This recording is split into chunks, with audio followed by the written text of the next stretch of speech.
आज की तेज रफ्तार जिंदगी में हर कोई तनाव, बेचैनी और अशांति से जूझ रहा है। ऐसे में सनातन धर्म हमें जो सबसे सुंदर और शक्तिशाली उपहार देता है वो है योग और ध्यान।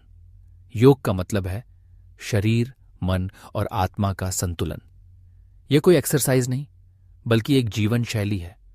योग से न केवल शरीर मजबूत होता है, बल्कि मन भी शांत होता है। यह हमें अपने भीतर झांकने की ताकत देता है। ध्यान, मेडिटेशन का मतलब है अपने मन को एकाग्र करना, फालतू विचारों से मुक्त होकर ईश्वर और आत्मा से जुड़ना। जब हम ध्यान करते हैं तो हमारे विचार साफ होते हैं और जीवन में स्थिरता आती है। भगवत गीता में भगवान श्री कृष्ण ने अर्जुन से कहा था, योगः कर्म सुकौशलम, यानी योग का अर्थ है अपने हर काम को ध्यानपूर्वक और सच्चाई से करना।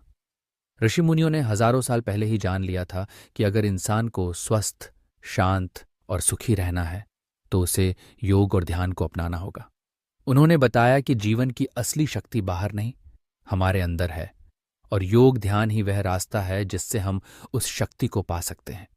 योग के 8 अंग बताए गए हैं: यम, नियम, आसन, प्राणायाम, प्रत्याहार, धारणा, ध्यान और समाधि।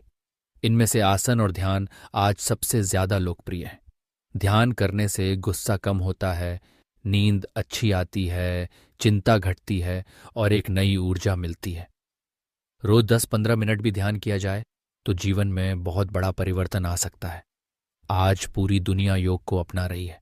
हर साल 21 जून को अंतर्राष्ट्रीय योग दिवस मनाया जाता है, लेकिन ये विज्ञान, भारत की, हमारी सनातन परंपरा की देन है।